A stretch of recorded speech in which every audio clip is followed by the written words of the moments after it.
Good evening and welcome to another episode of Business PNG. Papua New Guinea is made up of provinces consisting of districts, villages and clans. In most cases, infrastructural development is bottlenecked in the main township areas, leaving the majority of districts starved of development and economic opportunities. When the government fails its rural people, the only hope for them is private organizations.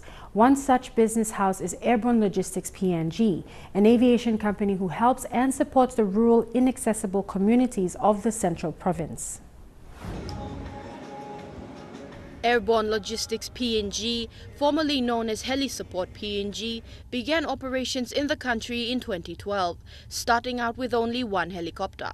Today, Airborne Logistics operates a fleet of 3 helicopters and 1 plane that services most parts of the country, tackling the adverse terrain. The company provides passenger and cargo charter, load operations, medical evacuations, remote community support, exploration support and logistics, and aerial film and photography. Business PNG caught up with Airborne Logistics CEO Doug Allgood to talk about their village produce initiative that engages rural, inaccessible villages in the Central Province, districts like Goilala, Koyari and Rigo. Most of these villages are not that far from the nation's capital. Yet one cannot help but notice the apparent absence of roads or airstrips. The only mode of transportation is by helicopter or days of walking. CEO Allgood tells us about how Airborne Logistics does their part in helping these villages participate in the economy despite their logistical setbacks. The point of our business is to help provide service to the people and provide them with opportunities to develop business and economic trade opportunities back into the Port Moresby market. So the whole thing started probably in 2014. We were based at Telefomin and we were building the Telefomin Hospital there with our partner company Pacific Development Contractors.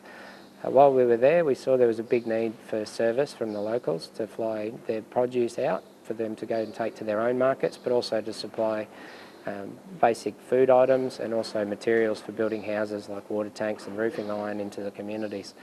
Unfortunately, we're not teddy shut. We had to move back to Port Moresby. So when we got back here, we decided to take the concepts to the people as well. So we came back, went into the villages, and we brought the idea to them that there was opportunity for us to fly dry goods to them and for them to send their freight back to Port Moresby to send it to the market. Pretty much we noticed very quickly that they had a big need for services. We started off initially with one helicopter flying out full of dry goods and selling individual goods one at a time. Over time that quickly spread into, presently we run 6 to 8 flights per day, Monday to Friday, with about 3 or 4 flights on weekends. To help basically make the business concept sustainable, we started to offer the people that we would purchase the produce from them that they were sending back, and we'd bring it back to Port Moresby to sell it. Again, that's expanded initially from maybe 300 or 400 kilos a week now to around about 7 to 8 tonnes per week that we bring back from the various villages throughout the central region. We developed a mini market, which we have here at the hangar. We have special days on Saturdays and Sundays, but we are open every day to help sell the produce. And we also do wholesale to quite a few clients throughout Port Moresby.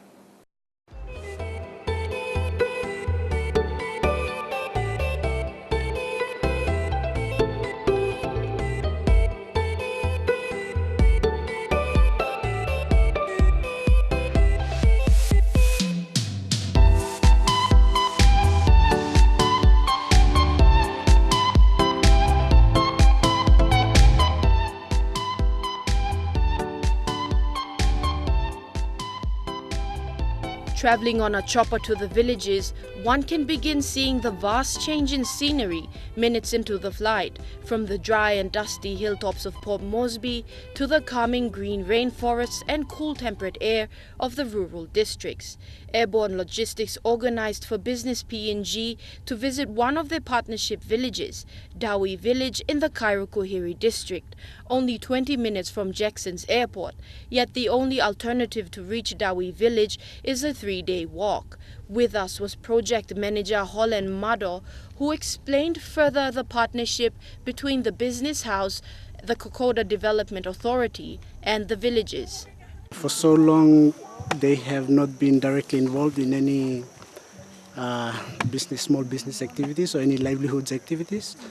So what's happening now is Airborne Logistics PNG and the Kokoda Track Development and Livelihoods Association are working together to establish these farms. We believe there's so much potential here for farming, especially agricultural farming, and there's market for it. The only issue here was previously transportation. That's why the local communities around here could not get their hands on agricultural farming activities like this. But now, thanks to Airborne Logistics PNG, who's now made the transportation easier and available, so this is actually what's happening. Greeted by a beamingly good-natured Okanau, the Dawi village chieftain, whose astute insight of the partnership with Airborne Logistics showed how eager the villagers were of having any logistical and economic opportunity to empower themselves. From this nursery, we transplant them out again in the field and maybe stay for another 6 to 8 weeks. And from 6 to 8 weeks, we do the harvesting. And the chopper come and pick up. He do the marketing. Airborne Logistics and their group, they do the marketing, and they sales. They come and buy the veggies from the people, and later they do how they market it. It's up to them. They help the livelihood of the people and also bring cash to the people. Instead of people floating down to Port Moresby to look for the money or something on the street and maybe cause problems in Port Moresby City. This is the type of project that can be installed so that the village people come back to the area and sit down and do the project, working together and bringing the development into Papua New Guinea and in the village and the community. And my message is if the Airborne Logistics is helping the community, government otherwise should help, give and support this company to help the people here in the village. With the power of social media, Airborne Logistics, like any other business or company, now have the capability to personally market and advertise themselves to the palm of people's hands. Consumers now know of the affordable mini market at Jackson's Parade that supplies fresh organic produce straight from the surrounding rural villages to the dusty city of Port Moresby. Support from the people has been really good. We have come in with a new idea that did rely on the support of the people basically being involved from a farming perspective and supporting our service, so using us for their flights. And without them we couldn't have managed to achieve what we've done today, and the way they've got behind the farms, especially with the latest rollout of projects, has been very helpful, and hopefully we can keep working together very well. So just a thanks to the people for their assistance in putting the concept together.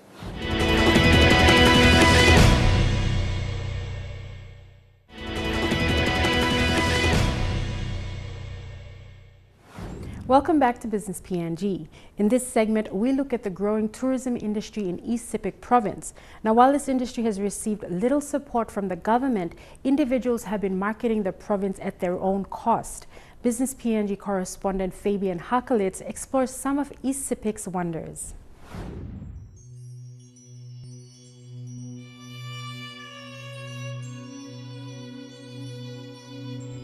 Welcome to East Sepik Province, home of the mighty Sepik River that runs 1,126 kilometers from its source in the central mountains to the sea. With its capital Wewak, operated daily flights by Air New Guinea and PNG Air. You can visit some of the sites that include Cape Worm, 14 kilometers out of Wewak town, where the Japanese signed surrender documents on September 13, 1945. You can also find the Japanese PNG Peace Park.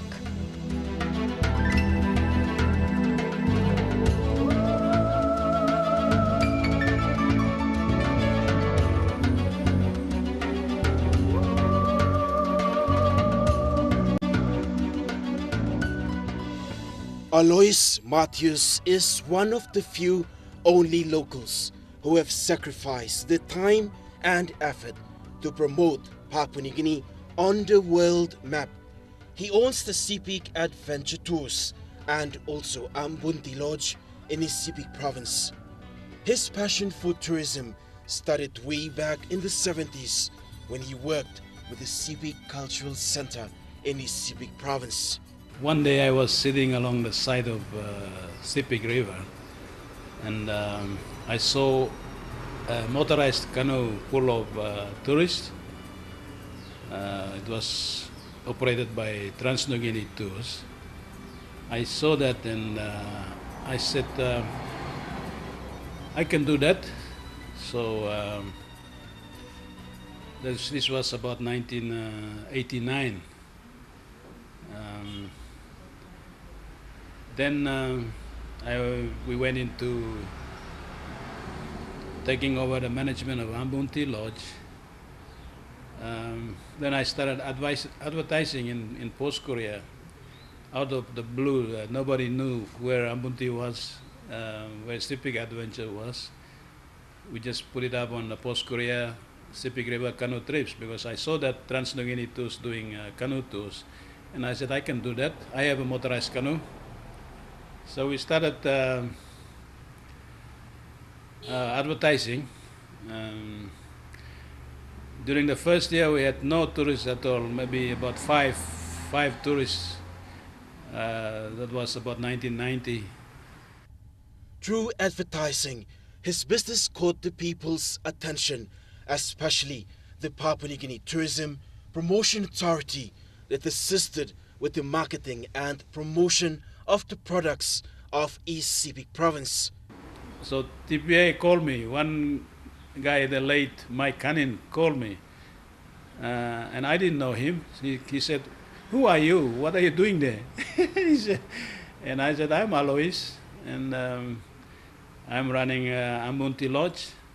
Because there are not enough tourists, so I'm putting on canoe trips to attract tourists to come to Ambunti." Yeah. So that's how it started, and we started off. I got a loan to buy the Ambunti Lodge, about 35,000 kina from PNG BC then. Then I had 300 kina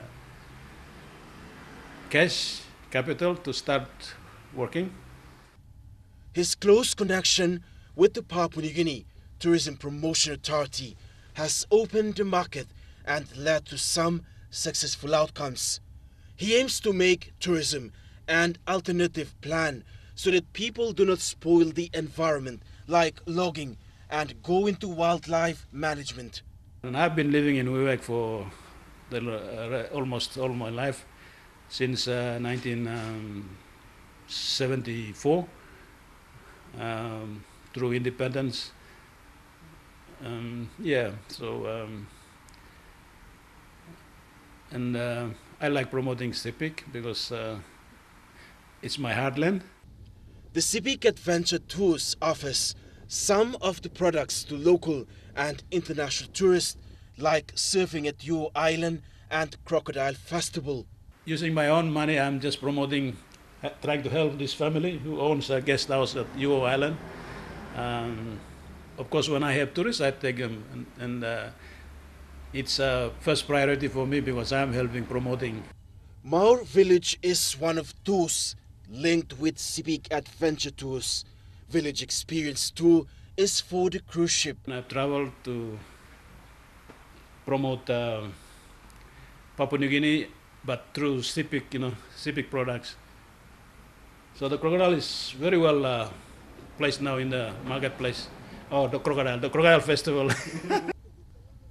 Matthias is one of the pioneer members of the Papua New Guinea Tourism Industry Association and now the serving president. He is also a member of the South Pacific Tourism Organization.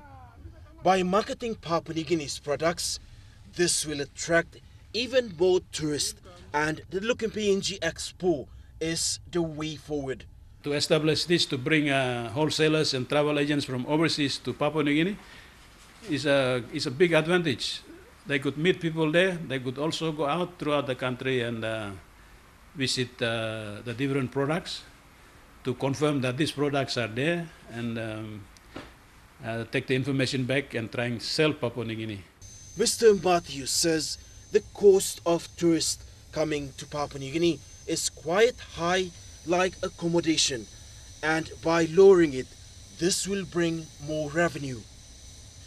tourism is an untapped resource, and yet no one is putting the money in to make it real, and it's sustainable. It creates more employment, and it also provides opportunities to protect our natural environments.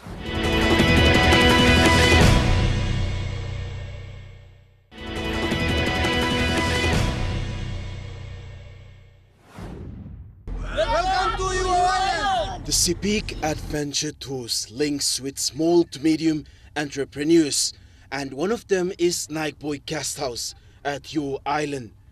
Mr. Matthews says that part of his community service obligation is linking locals to his business so they can achieve their dreams. Government needs to support with funding or maybe soft loans to fund these products, or aspiring young people who want to get involved into the tourism business. And it's a good business. You meet a lot of people, you exchange ideas, and besides that, I would like to say that one of the major big tourism attraction is the festivals in the country. A boat ride out from Pacha and passing by the surfing spot will bring you to Your Island. This is the location of the Nightboy Guest House, owned by this couple, Robert Marek and Catherine Teltham. Sample white man will been come now, will been sleep nothing lo nambis around dive lo night. Na mi tu pla looking in Australia. And now mi tu pla ting lo working guest house. Na time mi tu pla working guest house, this time mi tu pla inoga boat, mi tu pla using big plow cell canoe. Not kisi material lo big place na come inside lo island. That's how me to play working big plan. Guest house play me to plan 5 bedrooms. Panglo me got 3 pla. So one pla I got 2 pla room and no pla construction me working and got 2 pla rooms. Another pla 2 pla I got 1. And more couple you can come now use him or single you can use him. Now me got conference room 2 and me working long last year. And now online work long looking just like conference room or only work long. Ask him close to come na use him. And me got tank water, me got toilet, me got generator, lo give him electricity, me got washing machine, laundry, long all pet cover, now something case to use him. Me got motor, through Always Matthews and me giving me this motor, lo support him guest house, running to the guest house and stuff. Not only that, but Nightboy Guest House operates a surf club. So me yet ante mall pigni, me play starting on the club for surf. Inside the Vivek, me play 2, me play register on the Civic Dolphin Surf Club. So and now me play work long continue surf. Na time all surfers long wall oligam through time only touch on the Alice Matthews. I'm talking about coach straight to this guest house because I remember one them as a PNG. So time me I'm work long movie go. Time work long movie go also I'm crow big plan and me look so money come in plan in I got some way so rot when me kisim album to me working this program something also vision me cat long. A drive out of Boram Airport and past Brandy Secondary School brings you to Maur Village, according to chairman of the Tourism Organizing Committee, Valentine Kawi and Sagu. The product offered here is the Tumburi Pool. This pool is special because it separates both genders, male and female. This was one of the sites that we have chosen for the tourists to, for refreshment, say wash, cool off, and then go back to their ships after they've completed the tour. As on the other side, it's the stall, the fruit stall. This is the spot where we normally keep them after other tours from garden visits, village house tours or any others like Sing Sing. From the main village, they come here, they refresh, they cool off, and then they wait for the time to depart. Now, Valentine explains a little further about the cultural significance of this Tumburi pool sacred and part of the customary obligation. In the past, yes, there's something secret in this water. You can see those pools. They normally go into, like, the adove, the creatures they are being there in that water. Like, we call it masalai, so that's from the tradition, the past beliefs. But nowadays, seems there's nothing about this. We have to do away with the past. Now it's open for everyone. There's no more secret around the place. A little girl, she's acceptable to come in this place because she has a understanding which is not much abroad. Meet Zephaniah Window Aaron, who is working closely with the Sepik Adventure Tours in sales and marketing. Mostly to create brochures, pamphlets, posters, promotional posters, to help market guest house, local guest house, both in Wewak local area along Maprik and Sepik. Sepik River. In Sepik River, it's just the middle Sepik and upper Sepik. And also apart from promoting guest houses, because we promote guest houses, that's the main, like the accommodation that most tourists they need to know about. Zephaniah graduated from Divinewood University with a bachelor's degree in information systems, but he has pursued interest in tourism. I see information system or information technology as a bonus in tourism. When you have the information system or IT skills, it will help with marketing and promoting the product. I'll make change, or I'll like at least bring benefits to the people in my province, because I always thought that when I finish from tertiary institution and go back to my province, at least I do something that like will benefit everyone, not only myself. The Sepik Adventure Tours also has links with the popular boutique hotel in Wewak Hill. Tourists make reservations through the Sepik Adventure Tours and then are accommodated with boutique hotel. Normally, I'll always bring in the tourists, and on their way to the Sepik, they stay with us at the hotel. And on their way back out of the Sepik, we provide accommodation to them. One of the attractions is the traditional artifacts of arts and crafts that is easy to read about because of the labels. It's more like a little museum itself.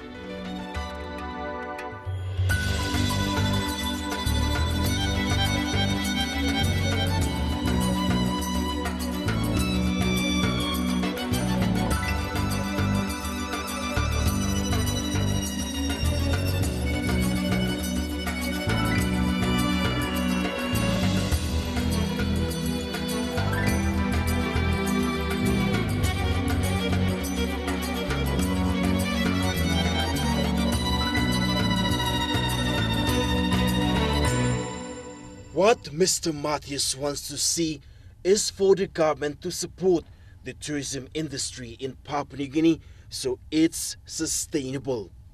Slowly we're trying to compete against the other destinations like Milan Bay, Rabaul, and Madang. But we have Sepik as probably the best product, but you know, we have variety. We can easily bring them in and show to the tourists. And that's all from us tonight. For more business news, or if you would like to view this episode again, visit EMTV online at the URL at the bottom of the screen. Or for up-to-the-minute business news and updates, like our page on Facebook or follow us on Twitter at BusinessPNG or on Tumblr. Until next week, have a pleasant evening. I'm Leanne Jarari, and this was Business PNG.